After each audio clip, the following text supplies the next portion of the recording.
Adventures of Sherlock Holmes, A Scandal in Bohemia, by A. Conan Doyle. To Sherlock Holmes, she is always the woman. I've seldom heard him mention her under any other name. In his eyes, she eclipses and predominates the whole of her sex. It was not that he felt any emotion akin to love for Irene Adler. All emotions, and that one particularly, were abhorrent to his cold, precise, but admirably balanced mind. He was, I take it, the most perfect reasoning and observing machine that the world has seen. But as a lover, he would have placed himself in a false position. He never spoke of the softer passions, save with a jibe and a sneer.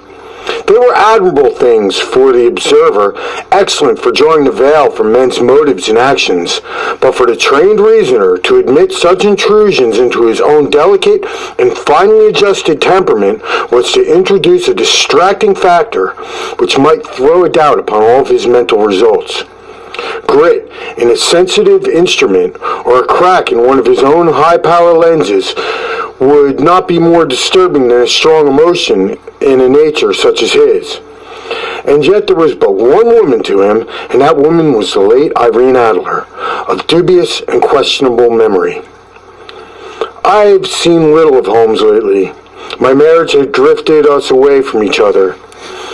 My own complete happiness and the home-centered interests which rise up around a man who first finds himself master of his own establishment were sufficient to absorb all my attention, while Holmes, who loathed every form of society with his whole bohemian soul, remained in our lodgings at Baker Street, buried among his old books, and alternating from week to week between cocaine and ambition, the drowsiness of the drug and the fierce energy of his own keen nature. He was still, as ever, deeply attracted by the study of crime, and occupied his immense faculties and extraordinary powers of observation in following out those clues and clearing up those mysteries which had been abandoned as hopeless by the official police. From time to time I heard some vague account of his doings, of his summons to Odessa in the case of the Trepov murder, of his clearing up of the singular tragedy of the Atkinson brothers at Trincomalee, and finally of the mission which he had accomplished so delicately and successfully for the reigning family of Holland. Beyond these signs of his activity, however, which I merely shared with all of the readers of the daily press, I knew little of my former friend and companion. One night, it was on the 20th of March 1888, I was returning from a journey to a patient, for I have now returned to civil practice, when my way led me through Baker Street. As I passed the well-remembered door, which must always be associated in my mind with my wooing, with the dark incidences of the study and the scarlet, I was seized with a keen desire to see Holmes again, to know how he was employing his extraordinary powers. His rooms were brilliantly lit, and even as I looked up, I saw his tall, sparse figure pass twice in the dark silhouette against the blind. He was pacing the room swiftly, eagerly, with his head sunk upon his chest and his hands clasped behind him. To me, who knew his every mood and habit, his attitude and manner told their own story. He was at work again. He had arisen out of his drug-created dreams and was hot upon the scent of some new problem. I rang the bell and was shown up to the chamber, which had formerly been part of my own. His manner was not effusive. It seldom was, but he was glad, I think, to see me. With hardly a word spoken, but with a kindly eye, he waved me to an armchair, threw across his case of cigars, and indicated a spirit case and a gasogene in the corner. Then he stood before the fire and looked me over in his singular introspective fashion. "Wedlock suits you," he remarked. "I think, Watson, that you have put on 7.5 pounds since I saw you." "7," I answered. "Indeed, I should have thought a little more. Just a trifle more, I fancy, Watson." "And in practice again, I observe. You did not tell me that you were intended to go into harness." "Then how do you do it?" "I see it. I deduce it." "How do I know?" "That you have been getting yourself very well lately, and that you have most clumsy and careless servant girl." "My dear Holmes," said I, This is too much. You would certainly have been burned had you lived a few centuries ago. It is true that I've had a country walk on Thursday and come home in a dreadful mess. But I've changed my clothes. I can't imagine how you deduce it. And as to Mary Jane, she is incorrigible, and my wife has given her notice. But there again, I fail to see how you work it out. He chuckled to himself and rubbed his long, nervous hands together. It is simplicity himself, said he. My eyes tell me that on the inside of your left shoe, just where the first light strikes it, the leather is scored by 6 almost parallel cuts. Obviously, they have been caused by someone who has been very carelessly scraped around the edges of the sole in order to remove crusted mud from it. Hence, you see, my double deduction that you had been out in vile weather, and that you had a particularly malignant boot-slitting specimen of a London slavery. As to your practice, if a gentleman walks in my room smelling of iodoform, with black mark of nitrate and silver upon his right forefinger, and a bulge on the side of his top hat to show where he secreted his stethoscope, I must be dull indeed if I do not pronounce him with an active member of the medical profession. I could not help laughing at the ease from which he explained his process of deduction. When I hear you give your reasons, I remarked, the thing always appears to me as to be so ridiculously simple that I could easily do it myself. Though at each successive instance of your reasoning I am baffled until you explain your process, and yet I believe that my eyes are as good as yours. Quite so, he answered, lighting a cigarette, throwing himself down into an armchair. You see, but you do not observe. The distinction is clear. For example, you have frequently seen the steps which lead up from the hall to this room. Frequently? How often? Well, some 100 times. Then how many are there? How many? I don't know. Quite so. You have not observed. Yet you have seen. And that is just my point. Now I know there are 17 steps because I've both seen and observed. By the way, since you are interested in these little problems, and since you are good enough to chronicle 1 or 2 of my trifling experiences, you may be interested in this. He threw over a sheet of thick, pink-tinted notepaper, which had been lying open on the table. It came in the last post, he said. Read it aloud. The note was undated, and without either signature or address. There will call upon you tonight at 7:45, it said, a gentleman who desires to consult you upon a matter of very deepest moment. Your recent services to one of the royal houses of Europe have shown that you are one who may safely be trusted with matters which are of importance, which can hardly be exaggerated. This account of you we have from all quarters received. Be in your chamber, then, and at that hour, and do not take it amiss that your visitor wear a mask. This, indeed, a mystery, I remarked. What do you mean, what do you imagine it means? I have no data yet. It is a capital mistake to theorize before one has data. Insensibly, one begins to twist the facts to suit theories, instead of theories to suit facts. But the note itself, what do you deduce from it? I carefully examined the writing and the paper upon which it was written. The man who wrote it, presumably well-to-do, I remarked, endeavoring to initiate my companion's processes. Such paper could not be bought under half a crown a packet. It is particularly strong and stiff. Peculiar, that is the very word, said Holmes. It is not an English paper at all. Hold it up to the light.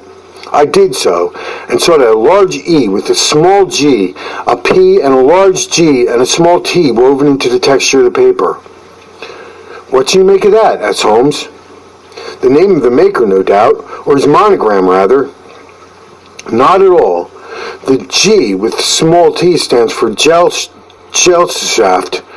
which is German for company, and the customary contraction, like our co, P stands for paper. Now for the EG, let us glance at the Continental Gazetter. He took down a heavy brown volume from his shelves. Eglo Eglance, here we are. Egera, it is German-speaking country in Bohemia, not far from Carlsbad. Remarkable as being the scene of the death of Walkenstein, as for the numerous glass factories and paper mills. Ha, my boy, what do you make of that? His eyes sparkled, and he sent up a great blue triumphant cloud from his cigarette. The paper was made in Bohemia, I said. Precisely, and the man who wrote the note is a German. Do you note the peculiar construction of the sentence? This account of you we have from all quarters received. A Frenchman or a Russian could not have written that. It is German who is so uncourteous to his verbs. It only remains, therefore, to discover what is wanted by this German who writes upon Bohemian paper, and prefers wearing a mask to showing his face. And here he comes, if I am not mistaken, to resolve all our doubts. As he spoke, there was a sharp sound of horses' hoofs and grating wheels against the curb, followed by the sharp pull of a bell. Holmes whistled. "A pair by the sound," he said. "Yes," he continued, glancing out of the window. "A nice little brougham and a pair of beauties. 150 guineas apiece. There's money in this case, Watson, if there's nothing else." "I think I had better go, Holmes." "Not a bit, Doctor. Stay where you are. I am lost without my Boswell, and this promises to be interesting. It would be a pity for you to miss it. But your client, never mind him. I want your help. And so may he. Here he comes. Sit down in that armchair, Doctor, and give us your best attention." A slow and heavy step, which had been heard upon the stairs in the passage, paused immediately outside the door. Then there was a loud and authoritative tap. "Come in," said Holmes. The man entered, who could hardly have been less than 6 foot 6 inches in height, with chest and limbs of a Hercules. He was dressed in with a richness which in England would be looked upon akin to bad taste. Heavy bands of astrakhan were lashed about his sleeves and the fronts of his double-breasted coat, while the deep blue cloak, which was thrown over his shoulders, was lined with flame-colored silk, and secured at the neck with a brooch which consisted of a flaming barrel. Boots, which extended halfway up his calves, and which were trimmed at the tops with rich brown fur, completed the impression of the barbaric opulence which he suggested by his whole appearance. He carried a broad-brimmed hat in his hand, while he wore upon the upper part of his face, extending down past the cheekbones, a black visored mask, which he had apparently adjusted that very moment, for his hand was still raised to it as he entered. From the lower part of his face he appeared to be a man of strong character, with thick hanging lip and a long straight chin, suggestive of resolution that pushed to the length of obstinacy. "You had my note?" he asked, with a deep, harsh voice and strongly marked German accent. "I told you I would call." He looked from one to the other of us, as if uncertain who to address. "Pray take a seat," said Holmes. "This is a friend and colleague, Dr. Watson, who is occasionally good enough to help me with my cases. Whom do I have the honor to address?"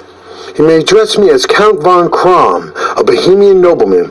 I understand that this gentleman, your friend, is a man of honor and discretion, whom I may trust with a matter of most extreme importance. If not, I should much prefer to communicate with you alone." I rose to go, but Holmes caught me by the wrist and pushed me back into my chair. "It is both or none," said he. "You may say before this gentleman anything you may say to me." The Count shrugged his broad shoulders. "Then I must begin," said he, "by binding you both to absolute secrecy for 2 years. At the end of the time, the matter will be of no importance. At present, it is not too much to say that there will be such weight that it may have influence upon European history." "I promise it, Holmes." "And I." "You will excuse this mask," continued our strange visitor. "The august person who employs me wishes his agent to be unknown to you, and I may confess at once that the title by which I have just called myself is not exactly my own." "I was aware of it," said Holmes dryly. "The circumstances are of great delicacy, and every precaution has to be taken to quench what might grow to be an immense scandal and seriously compromise one of the reigning families of Europe. To speak plainly, the matter implicates the great house of Ormstein, hereditary kings of Bohemia." "I was also aware of that," murmured Holmes, settling himself down in his armchair and closing his eyes. Our visitor glanced with some apparent surprise at the languid, lounging figure of the man who had no doubt been depicted to him as the most incisive reasoner and most energetic agent in Europe. Holmes slowly reopened his eyes and looked impatiently at his gigantic client. "If your Majesty would condescend to state your case," he remarked, "I should be better able to advise you." The man sprang from his chair and paced up and down the room in uncontrollable agitation. Then, with a gesture of desperation, he tore the mask from his face and hurled it upon the ground. "You are right," he cried. "I am the king. Why should I attempt to conceal it?" "Why, indeed?" murmured Holmes. "Your Majesty had not spoken before I was aware that I was addressing Willem Gottfried Sigismund von Ormstein, Grand Duke of Castle Felstein, and the hereditary King of Bohemia." "But you can understand," said our strange visitor, sitting down once more and passing a hand over his high white forehead, "you can understand that I am not accustomed to doing such business in my own person. Yet the matter was so delicate that I could not confide it to an agent without putting myself in his power. I have come incognito from Prague with the purpose of consulting you." "Then pray consult," said Holmes, shutting his eyes once more. "The facts briefly are these. Some 5 years ago, during a lengthy visit to Warsaw, I made an acquaintance with the well-known adventuress Irene Adler. The name is no doubt familiar to you." "Kindly look her up in my index, Doctor," murmured Holmes without opening his eyes. For many years he had adopted a system of docketing all paragraphs concerning men and things, so that it was difficult to name a subject or a person on which he could not at once furnish information. In this case, I found her biography sandwiched in between that of a Hebrew rabbi and a staff commander whom had written a monograph on deep-sea fishes. "Let me see," said Holmes. Born in New Jersey in the year 1858. Contralto, La Scala, Prima donna Imperial Opera of Warsaw. Yes. Retired from operatic stage. Living in London. Quite so. Your Majesty, as I understand, became entangled with this young person, wrote her some compromising letters, and now is desirous of getting those letters back." "Precisely so. But how? Was there a secret marriage?" "None. No legal papers or certificates?" "None." "Then I fail to follow, Your Majesty. If this young person should produce her letters for blackmailing or other purposes, how is she to prove their authenticity?" "There is the writing." "Pooh-pooh, forgery." "My private newspaper, stolen. My own seal, imitated. My photograph, bought." "We were both in the photograph." "Oh dear, that is very bad. Your Majesty has indeed committed an indiscretion." "I was mad, insane." "You have compromised yourself seriously." "I was only Crown Prince then. I was young, but I am 30 now." "It must be recovered." "We have tried and failed. Your Majesty must pay. It must be bought. She will not sell. Stolen then.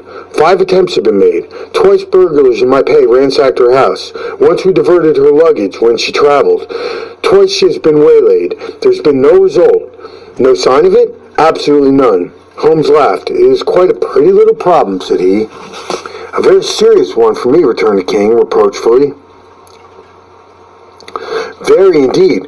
What does she propose to do with the photograph?" "To ruin me? But how? I'm about to be married, so I've heard, to Clotilde Lotham von Saxe-Meiningen, second daughter of the King of Scandinavia. You may know the strict principles of her family. She is herself the very soul of delicacy. A shadow of doubt as to my conduct would bring the matter to an end." "And Irene Adler?" "Threatens to send them the photograph, and she will do it. I know that she will do it. You do not know her, but she has a soul of steel. She has the face of the most beautiful of women and the mind of the most resolute of men. Rather than I should marry another woman, there are no lengths to which she would not go, none." "You are sure she has not sent it yet?" "I'm sure. And why?" "Because she said she would send it on the day when the betrothal was publicly proclaimed. That will be next Monday." "Oh, then, we have 3 days yet," said Holmes with a yawn. "That is very fortunate, as I have 1 or 2 matters of importance to look at just at the present. Your Majesty will of course stay in London for the present." "Certainly. You will find me at the Lingham under the name Count von Kram. Then I will drop you a line to let you know how we progress. Pray do so. I shall be all anxiety. Then as to money, you can have carte blanche." "Absolutely? I tell you, I would give you one of the provinces of my kingdom to have that photograph." "And for present expenses?" The king took a heavy commerce leather bag under his cloak and laid it on the table. "There are 300 pounds of gold, 700 in notes," he said. Holmes scribbled a receipt upon a sheet of his notebook and handed it to him. "And mademoiselle's address?" he asked. "At Bryony Lodge, Serpentine Avenue, St. John's Wood." Holmes took a note of it. "One other question," said he. "Was the photograph a cabinet?" "It was." "Then good night, Your Majesty. I trust that we shall soon have good news for you. And good night, Watson," he added, as the wheels of the Royal Brougham rolled down the street. "If you will be good enough to call tomorrow afternoon at 3 o'clock, I should like to chat this little matter over with you." At 3 o'clock precisely, I was at Baker Street, but Holmes had not yet returned. The landlady informed me that he had left the house shortly after 8 o'clock in the morning. I sat down beside the fire, however, with the intention of waiting him, however long he might be. I was already deeply interested in his inquiry, for though it was surrounded by none of the grim and strange features which were associated with the two crimes which I had already recorded, still the nature of this case and the exalted station of his client gave it a character of its own. Indeed, apart from the nature of the investigation which my friend had on hand, there was something in his masterly grasp of a situation, and his keen, incisive reasoning, which made it a pleasure to me to study his system of work, to follow the quick, subtle methods by which he disentangled the most inextricable mysteries. So accustomed was I to be in his invariable success that the very possibility of his failing had ceased to enter into my head. It was close upon 4 before the door opened, and a drunken-looking groom, ill-kept and side-whiskered, with an inflamed face and disreputable clothes, walked into the room. Accustomed as I was to my friend's amazing powers to use disguises, I had looked 3 times before I was certain it was indeed he. With a nod, he vanished into the bedroom, whence he emerged in 5 minutes, tweed-suited and respectable as of old. Putting his hands into his pockets, he stretched out his legs in front of the fire and laughed heartily for some minutes. "Well, really," he cried. Then he choked and laughed again until he was obliged to lie back, limp and helpless, in a chair. "What is it?" "It's quite too funny. I'm too sure you can never guess how I employed my morning, or what I ended up by doing." "I can't imagine. I suppose that you have been watching the habits and perhaps the house of Miss Irene Adler." "Quite so, but the sequel was rather unusual. I will tell you, however. I left the house a little after 8 o'clock this morning, in the character of the groom out of work. There was wonderful sympathy and freemasonry among horsey men. Be one of them, and you will know all there is to know. I soon found out that Bryony Lodge and a bijou villa with a garden at the back, but built at the front, right up the road 2 stories. Chubb locked to the door, large sitting room on the right side, well furnished, with long windows almost to the floor, and those preposterous English window fasteners that a child could open. Behind there was nothing remarkable, save the passage window, which could be reached from the top of the coach house. I walked round to it and examined it closely from every point of view, but without noting anything else of interest. I then lounged down the street, and I found, as I expected, there were some mews in a lane which run down one wall to the garden. I lent the ostlers a hand in rubbing down their horses, and I received in exchange 2 pence, a glass and a half, a glass 2 fills of shag tobacco, and as much information as I could desire about Miss Adler, to say nothing about a half a dozen other people in the neighborhood, in whom I was not the least interested, but whose biographies I was compelled to listen to. "And what of Irene Adler?" I asked. "Oh, she turned all the men's heads down in that part. She's the daintiest thing under a bonnet on this planet. So says the Serpentine Muse to a man. She lives quietly, sings at concerts, drives out at 5 every day, and returns at 7 sharp for dinner. Seldom goes out at other times, except when she sings. Has only 1 male visitor, but a good deal of him. He is dark, handsome, and dashing, never calls less than once a day, and often twice. He is Mr. Godfrey Norton, of the Inner Temple. See the advantage of a cabman as a confidant? They have driven him home a dozen times from Serpentine Mews, and knew all about him. When I had listened to all they had to tell, I began to walk up and down near Bryony Lodge once more, and to think about my plan of campaign. This Godfrey Norton was evidently an important factor in the matter. He was a lawyer. That sounded ominous. What about the relation between them, and what about the object of his repeated visits? Was she his client, his friend, or his mistress? If the former, she had probably transferred the photographs to his keeping.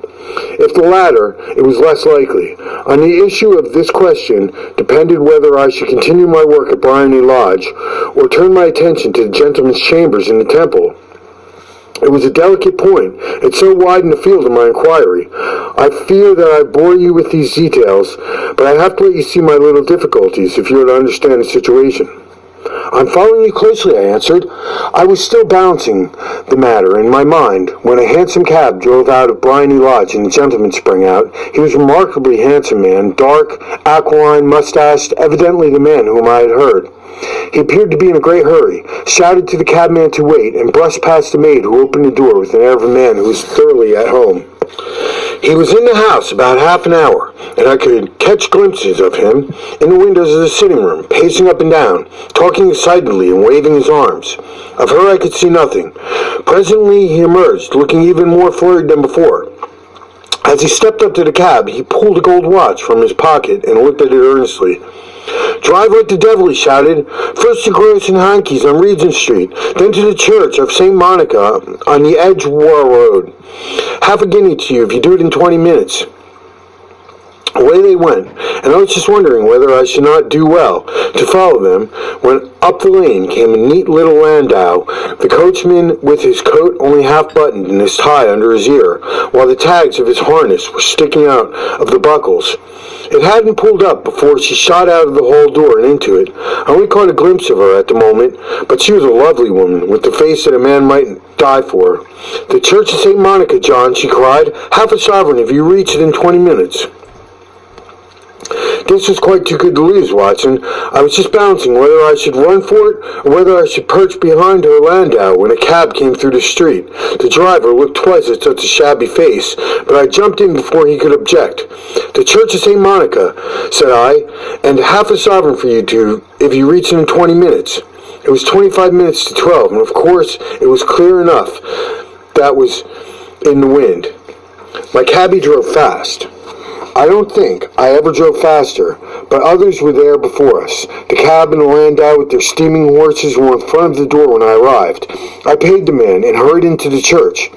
There was not a soul there save the two whom I had followed, and a spliced clergyman who seemed to be expostulating with them. They were all three standing in a knot in front of the altar.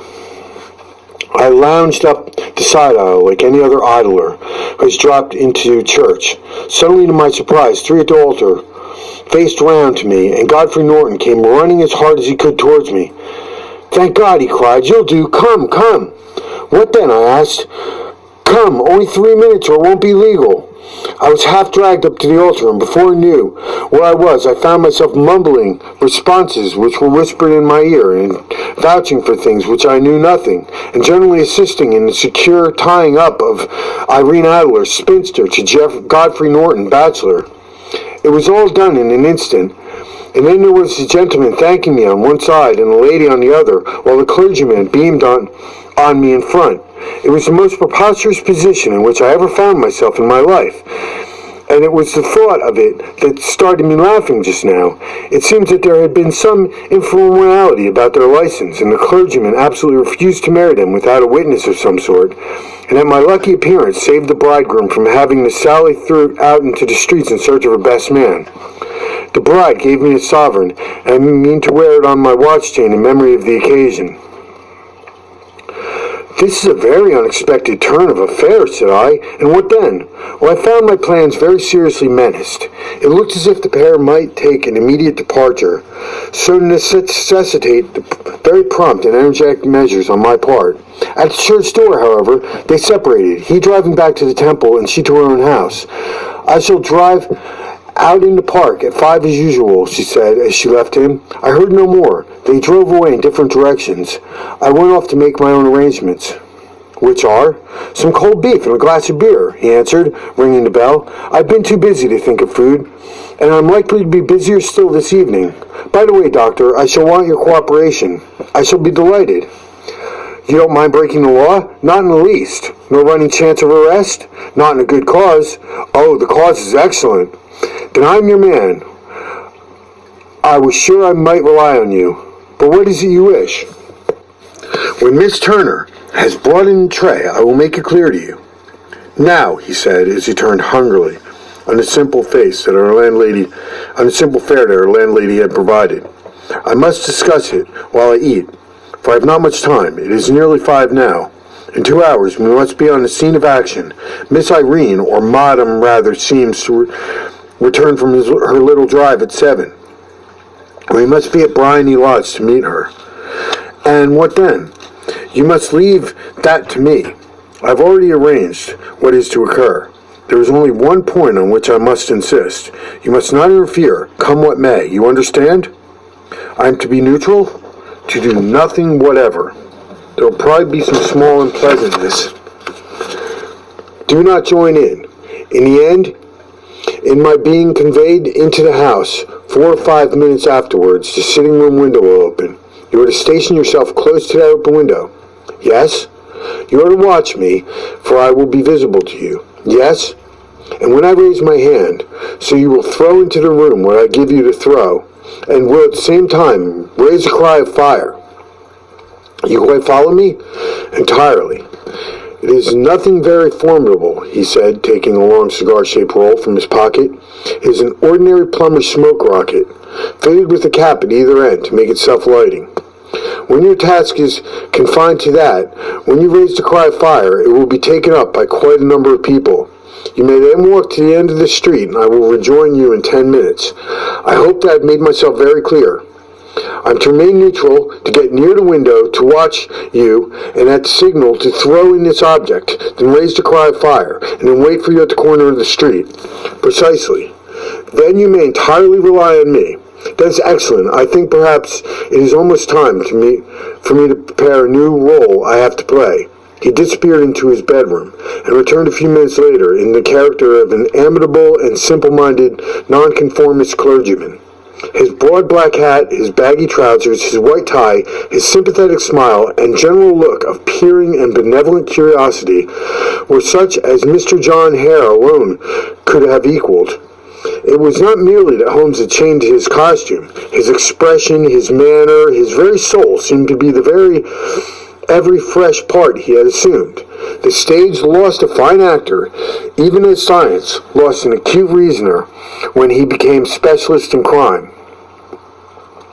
It was 6:15 when we left Baker Street, and it was still wanted 10 minutes to the hour when we found ourselves in Serpentine Avenue.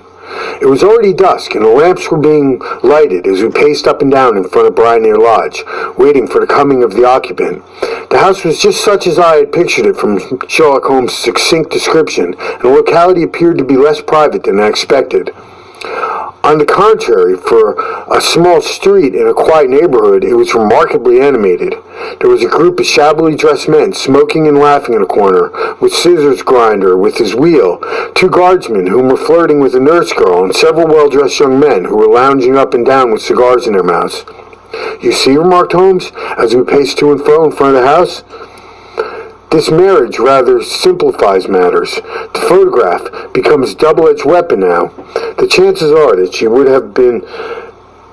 be as averse to it being seen by Mr. Godfrey Norton as our client is to its coming to the eyes of his princess. Now the question is, where are we to find the photograph?" "Where, indeed? It is most unlikely that she carries it about with her. It is cabinet size, too large for easy concealment about a woman's dress. She knows that the king is capable of having her waylaid and searched. 2 attempts of this sort have already been made. We may take it then that she does not carry it about with her. Where then? Her banker or a lawyer. There is that double possibility, but I am inclined to think neither. Women are naturally secretive, and when they like to do their own secreting, why should she hand it over to anyone else? She could trust her own guardianship, but she could not tell what indirect or political influence might be brought to bear upon a businessman. Besides, remember that she is resolved to use it within a few days. It must be where she can lay her hands upon it. It must be in her own house. But it was twice burgled. Pshaw, they didn't even know how to look. But how will you look? I will not look. But what then? I will get her to show me. But she will refuse. She will not be able to. But I can hear the rumble of wheels. It is her carriage. Now carry out my orders to the letter." As he spoke, the gleam of the side lights of a carriage came round the curve of the avenue. It was a smart little landau which rattled up the door of Briar Lodge.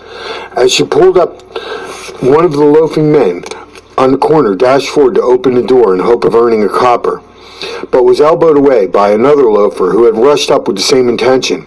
A fierce quarrel broke out, which was increased by the two guardsmen who took sides with one of the loungers, and by the scissors grinder, who was equally hot upon the other side.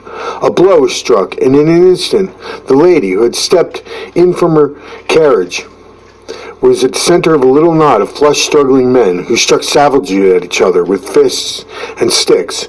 Holmes dashed into the crowd to protect the lady, but just as he reached her, he gave a cry and dropped to the ground, with blood running freely down his face.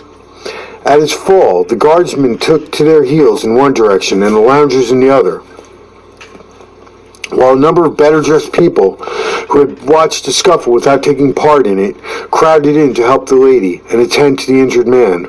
Irene Adler, as I will still call her, had hurried up the steps, but she stood at the top with her superb figure outlined against the lights of the hall, looking back into the street. "Is the poor gentleman much hurt?" she asked. "He is dead," cried several voices. No, there's life in him," shouted another, "but he'll be gone before you can get him to the hospital." "He's a brave fellow," said the woman. "They would have had the lady's purse and watch if it hadn't been for him. They were a gang, and a rough one, too. Oh, he's breathing now. He can't lie in the street. May we bring him in, ma'am?" "Surely. Bring him into the sitting room. There is a comfortable sofa. This way, please." Slowly and solemnly he was borne into Briony Lodge and laid onto the principal room. While I still observed the proceedings from my post by the window, the lamps had been lit, and the blinds had not been drawn, so that I could see Holmes as he lay upon the couch. I do not know whether he was seized with compunction at the moment for that part he was playing, but I know that I never felt more heartily ashamed of myself in my life than when I saw the beautiful creature against whom I was conspiring, or by the grace and kindliness of which she waited upon the injured man. And yet it would be the blackest treachery to Holmes to draw back now from the part in which he had entrusted to me. I hardened my heart and took the smoke rocket from under my ulster. After all, I thought, we are not injuring her. We are but preventing her from injuring another. Holmes had sat up upon the couch, and I saw him with emotion like a man who is in need of air. A maid rushed across and threw open a window. At the same instant, I saw him raise his hand. At the signal, I tossed my rocket into the room with a cry of "Fire!" The word was no sooner out of my mouth than a whole crowd of spectators, well dressed and ill, gentlemen, ostlers, servant maids, joined in the general shriek of fire. Thick clouds of smoke curled through the room and out of the open window. I caught a glimpse of rushing figures, and a moment later the voice of Holmes from within, assuring them that it was a false alarm. Slipping through the shouting crowd, I made my way to the corner of the street. In 10 minutes was rejoiced to find my friend's arm in mine, and to get away from the scene of uproar. He walked swiftly in silence for some minutes, until we turned down one of the quiet streets which led towards Edgware Road. "You did very nicely, Doctor," he remarked. "Nothing could have been better. It is all right. You have the photograph? I know where it is. How did you find out?" "She showed me, as I told you that she would."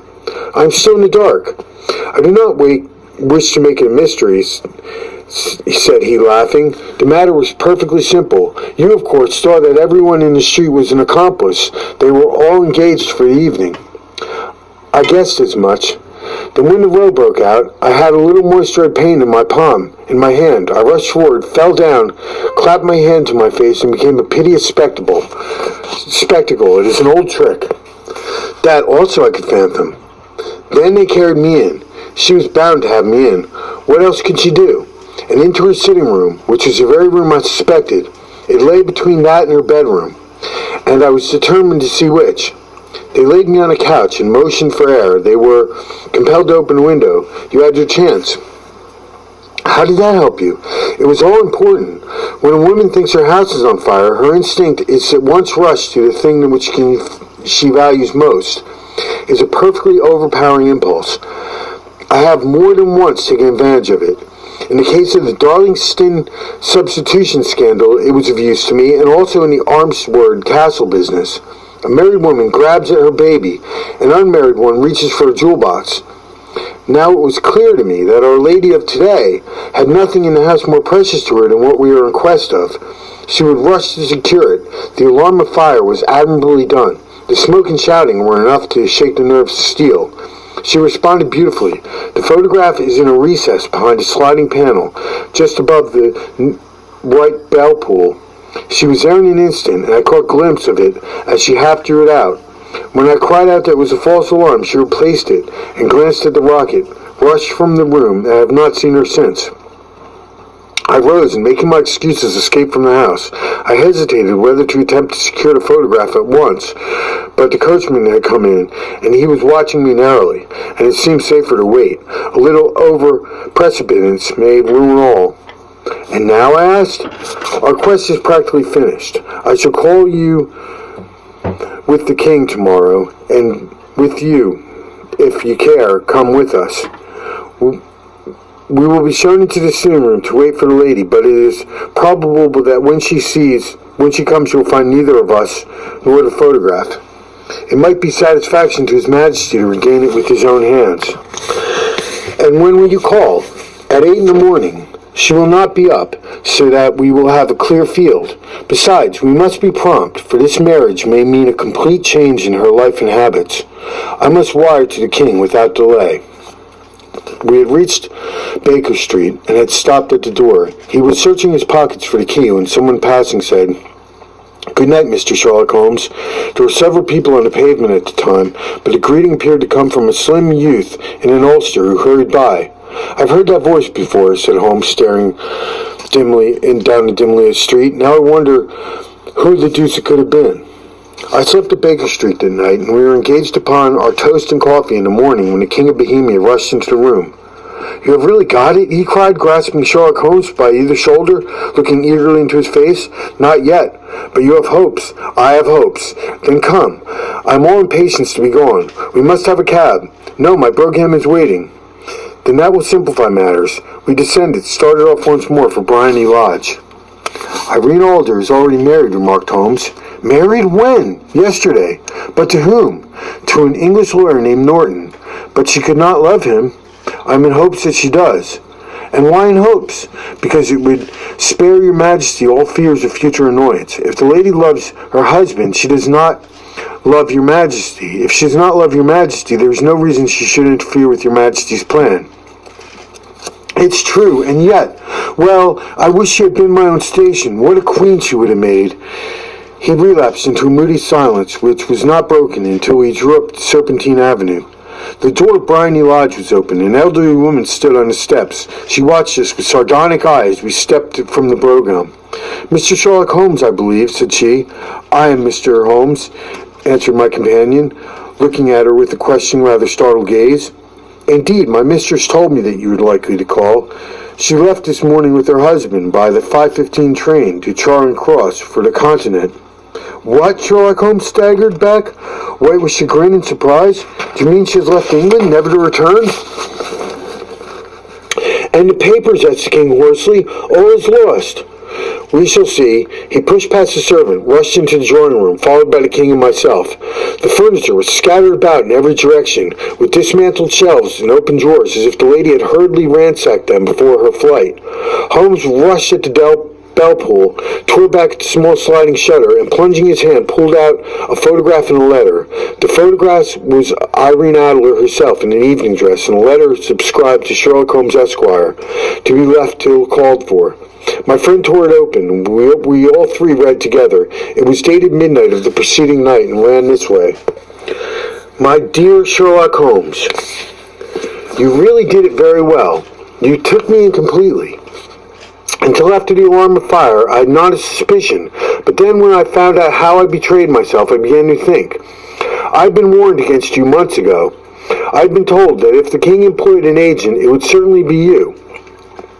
And your address had been given me. Yet with all this, you made me reveal what you wanted to know.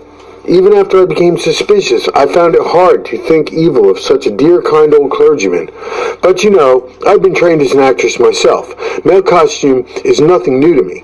I often take advantage of the freedom which it gives.